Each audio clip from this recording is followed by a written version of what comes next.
Bună dragilor și bine ați venit pe canalul meu, eu sunt Victoria și astăzi vă invit din nou la un tutorial. Astăzi vom lucra linia raglanului. Linia raglanului, după cum știți, poate fi dintr-un ochi sau mai multe, poate fi simplu sau cu model. Astăzi vom tricota linia raglanului în valuri. Ia uitați ce valuri frumoase. Eu am pus între valuri, am montat un ochi pe dos, două pe față și iarăși unul pe dos, dar vă recomand minim un ochi sau două pe dos pentru a scoate valorile în evidență. La fel aici am încercat o mini torsadă din două ochiuri, în loc să lucrez două ochiuri pe față ca și în celelalte mostre, am răsucit aceste ochiuri și am făcut o mini torsadă. Arată foarte frumos și cu torsadă. Sau aș fi putut să lucrez chiar și un ochi pe față între aceste ochiuri pe dos. Sau doar două ochiuri pe dos. Deci alegeți singur. Eu, important acum, vă voi arăta cum se lucrează valurile.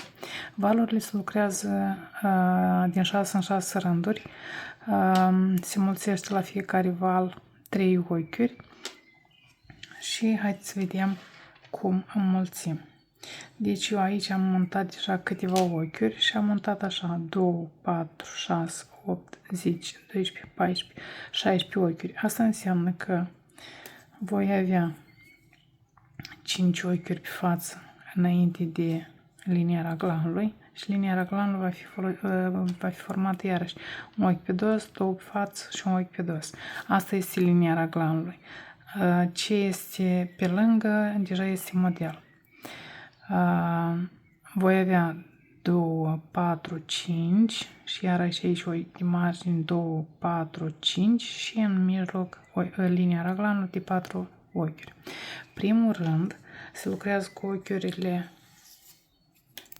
simple, fără mulțiri, pentru că este primul rând de bază și nu se mai repetă. De fapt se repetă, dar pe dos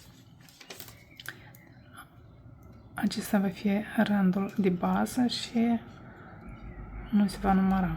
Vom începe cu rândul pe față.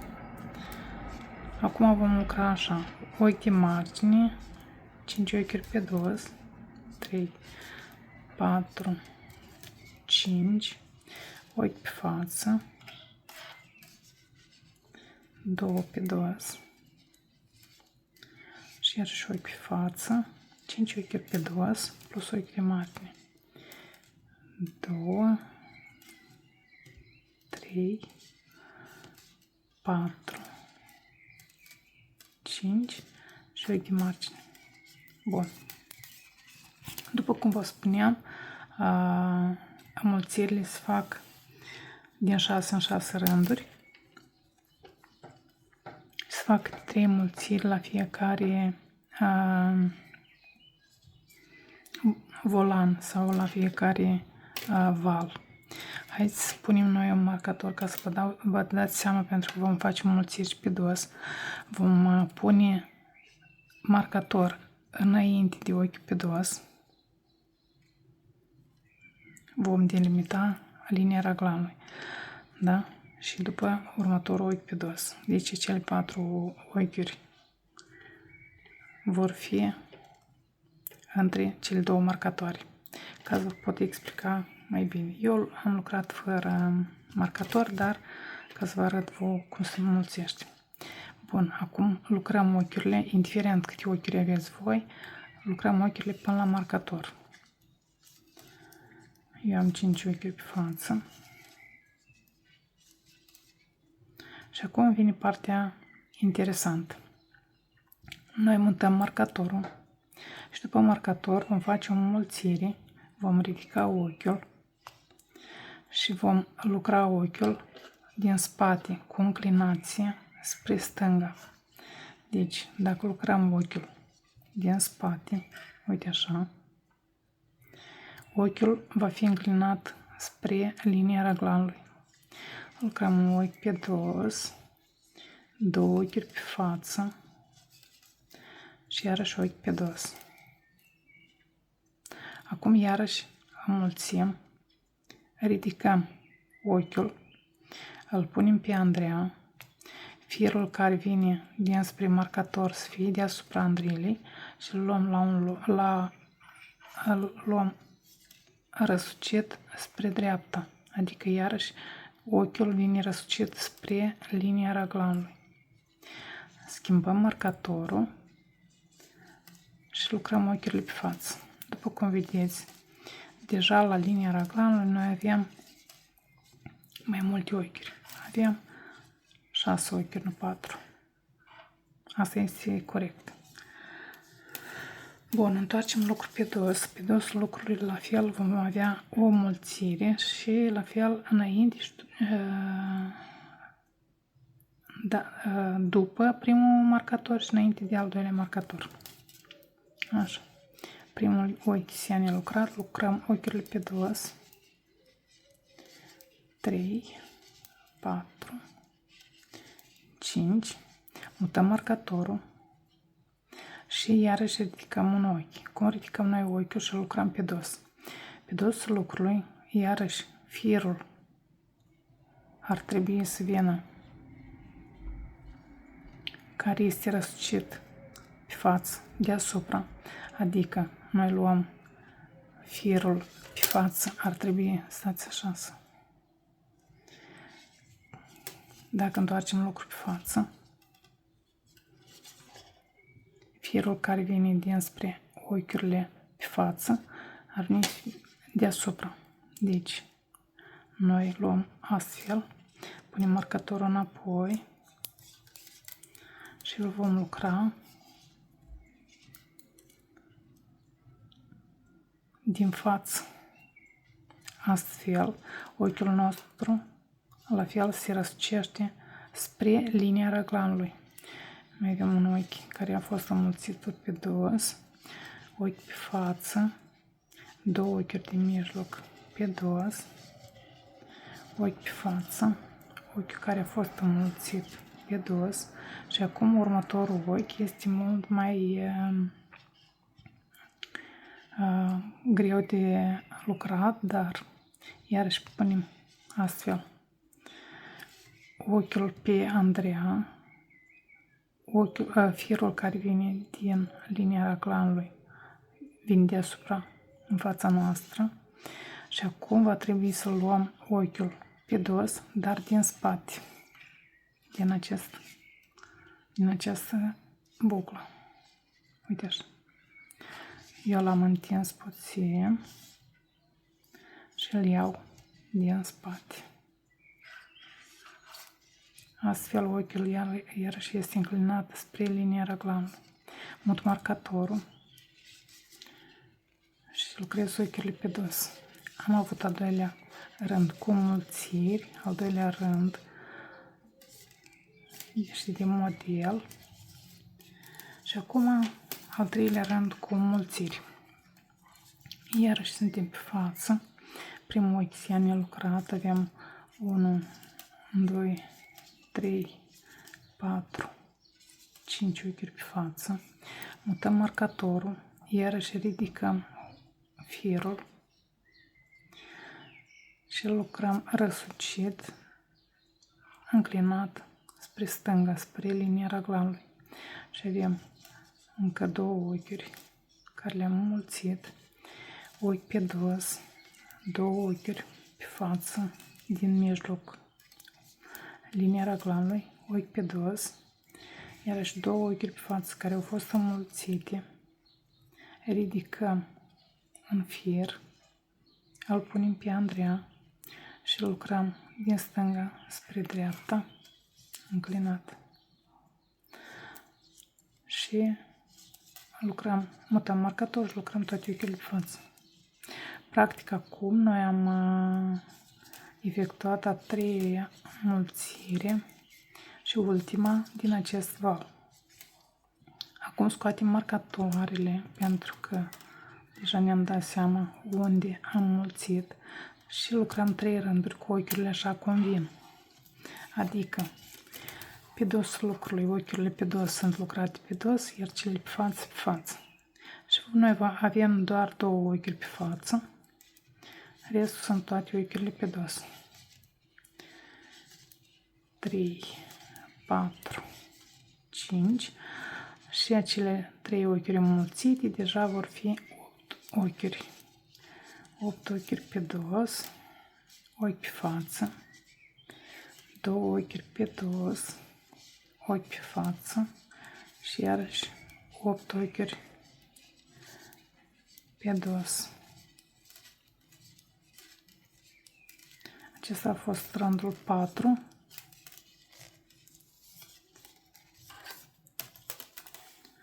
Și acum rândul 5 și 6 lucrează cu ochiurile așa cum vin, pe față și pe dos, da?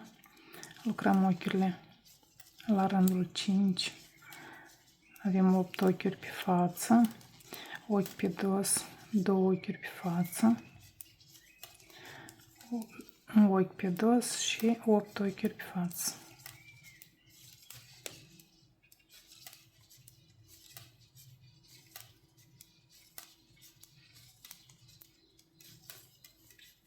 Ultimul rând pe dos, din primul val, rândul 6, ochi de margine, 8 ochiuri pe dos, pot fi și 20, 50, deci noi lucrăm ochiurile pe dos până la linia raglanului. Linia raglanului este formată din 4 ochiuri, da?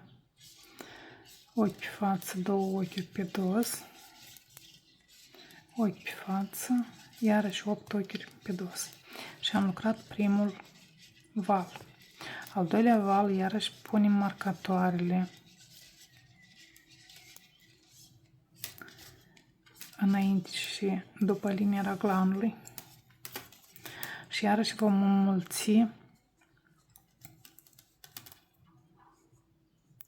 3 ochiuri în 6 rânduri, adică primele 3 rânduri se înmulțesc, următoarele 3 rânduri nu. Eu voi mai pune și data asta marcator pentru ca să vă arăt că noi lucrăm toate ochiurile pe față. După aceste ochiuri pe față, noi vom avea 3 rânduri cu înmulțiri înainte și 3 rânduri cu înmulțiri după linia raglanului. Ia uitați primul val. Este mai micuț, dar deja se observă. Haideți să mai lucrăm și acum. Acum vom avea deja 8 rânduri, 8 ochiuri, pardon, pe față.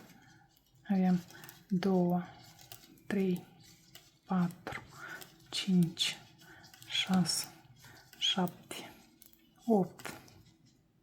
Mutăm marcatorul și după marcator vom avea următorul val. Ridicăm firul, îl lucrăm din față, răsucit spre stânga. Ochi pe dos, 2 ochiuri pe față, ochi pe dos, ridicăm un fir, îl punem pe Andreea și lucrăm răsucit din față spre dreapta. Iarăși schimbăm marcatorul și chiar dacă nu am avea marcator, noi știm că urmează 3 rânduri cu înmulțiri.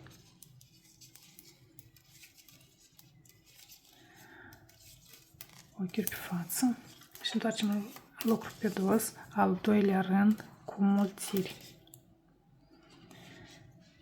Ochiuri pe dos până la marcator.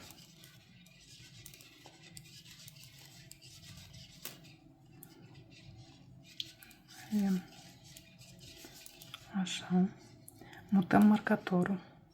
Iarăși ridicăm ochiul. Ridicăm de fapt firul din rândul anterior. Îl punem pe Andreea și îl lucrăm din față. Primul ochi se lucrează pe dos lucrului din față, iar al doilea înmulțit se lucrează din spate. Deci noi după marcator avem 2 ochiuri pe dos, ochi pe față, 2 ochiuri pe dos, ochi pe față, 4 ochiuri sunt linia raglanului. Acum lucrăm ochi pe dos și înainte de marcator, iarăși ridicăm un fir și îl vom lucra răsucit din firul din spatele andrelei. Adică tragem puțin din fir și îl luăm din spate și lucrăm pe dos. Mutăm marcatorul și lucrăm toate ochiurile pe dos, indiferent câte sunt și câte aveți. Practic, al doilea val, aproape l-am terminat, mai avem un rând pentru următorul val. Mă gândesc că ar ieși frumos și din 4 ochiuri valul, nu doar din 3. Ar fi puțin mai mare, dar trebuie încercat. Deci 4 rânduri veți înmulți la fiecare rând, iar 4 rânduri veți lucra simplu. Așa, acum lucrăm ochiurile pe față până la marcator. Mutăm marcatorul, ridicăm firul și lucrăm din față, răsucit spre stânga. 2 ochiuri pe față. Deci noi după marcator avem 3 ochiuri pe față. Putem scoate marcatorul deja. Ochi pe dos, 2 ochiuri pe față, ochi pe dos este linia raglanului și avem 2 ochiuri pe față, iarăși mai ridicăm un ochi, îl punem pe Andreea și lucrăm din față, răsucit spre dreapta. Am înmulțit și al 3-lea ochi la val, scoatem marcatorul și lucrăm toate ochiurile pe față. Următoarele 3 rânduri se lucrează cu ochiurile așa cum vin. Vom avea un rând pe dos, un rând pe față și al 3-lea rând pe dos. Lucrăm toate rândurile așa cum vin. Gata, am lucrat și cele 2 rânduri sau 3 rânduri. Acum ar trebui să încep al 3-lea val, dar cred că ați înțeles ideea. Fiecare val începe înainte de linia raglanului și după linia raglanului, da? Ați înmulțit un ochi. Mereu mulțirile se fac după aceste ochiuri pe față, da? Se mulțesc aici 3 ochiuri pe față și 3 după linia raglanului, după care se lucrează 3 rânduri și iarăși începem valul înainte și după linia raglanului. Răsucirile, ochiurile răsucite ar trebui să fie neapărat făcute așa cum v-am arătat eu, cele din dreapta înclinați spre stânga și cele din stânga înclinați spre dreapta și pe dosul locului veți obține această muchie. În caz contrar, dacă le veți face invers, veți avea muchia pe față și valul nu va ieși atât de bine. Eu zic să exersați. Este o metodă foarte ușoară. Încercați chiar și cu 4 ochiuri. Mi s-a părut o idee foarte interesantă și am zis de ce nu, haideți să încercăm și noi. Deci cam atât a fost pentru astăzi. Sper că v-a fost de folos și acest tutorial. Nu uitați să dați un like dacă v-a plăcut. Mi-ar fi de folos dacă ați distribui și acest tutorial. Nu uitați să vă abonați dacă nu sunteți abonat pentru a fi la curent cu următoarele mele tutoriale. Iar până la următorul meu tutorial vă urez mult spor și v-am pupat!